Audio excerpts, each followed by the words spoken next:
IPL 2025-এর জন্য Kolkata night Riders তাদের target player list জারি করে ফেলেছে।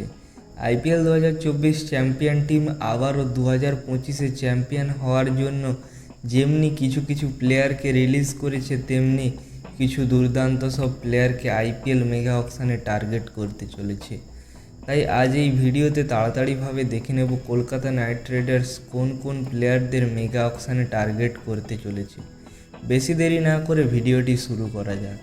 কলকাতা নাইট রাইডার্স আইপিএল 2025-এর আগে এক দুর্দান্ত প্লেয়িং 11-এর সাথে মাঠে নামতে চাইবে।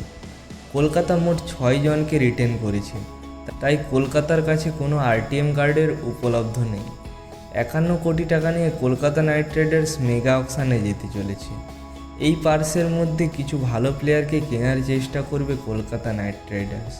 যেহেতু কলকাতার ক্যাপ্টেনকে কেকেআর রিলিজ করে ফেলেছে, তো কে হতে চলেছে কলকাতার ক্যাপ্টেন? কেকেআরের জন্য ক্যাপ্টেনের অপশান রয়েছে অনেক। কলকাতা হাইয়েস্ট পার্স দিয়ে যেহেতু রিঙ্কু সিংকে রিটেন করেছে, তখন প্রথম ক্যাপ্টেনের অপশান হিসেবে রিঙ্কু সিং হতে পারে। কেকেআর টিম ঋষভ পন্ত অথবা কেএল রাহুলের মতো প্লেয়ারদের ওপর ইনভেস্ট করতে পারে, অথবা আরসিবির পূর্ব ক্যাপ্টেন ফাফ ডু প্লেসিকেও টার্গেট করতে পারে কলকাতা। কেকেআর টিমে একজন ওপেনার রিটেন করেছে, কিন্তু আরও একজন ওপেনারকে প্রয়োজন। তাই মেগা অকশানে প্রথম কাজ হতে চলেছে কলকাতার ওপেনার খোঁজা।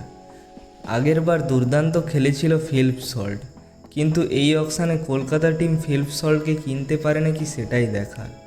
তা না হলে ঈশান কিষান অথবা কুইন্টন ডিকককে টার্গেট করতে চলেছে কলকাতা টিম।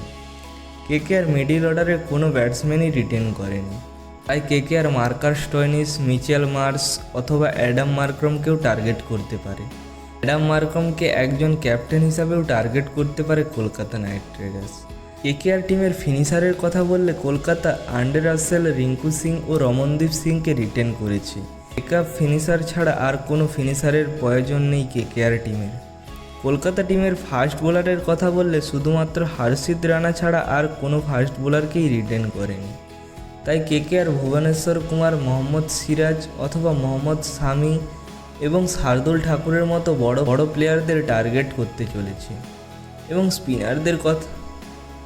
স্পিনারদের কথা বললে দুইজন এক্সপিরিয়েন্স স্পিনার রয়েছে কলকাতা টিমের, বরুণ চক্রবর্তী ও সুনীল নারিন।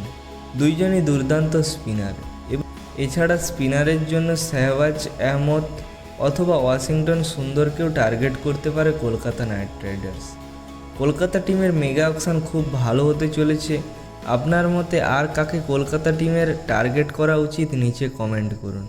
ভিডিওটি ভালো লাগলে একটি লাইক করুন এবং চ্যানেলে নতুন হয়ে থাকলে চ্যানেলটিকে সাবস্ক্রাইব করে রাখুন। ধন্যবাদ সবাইকে।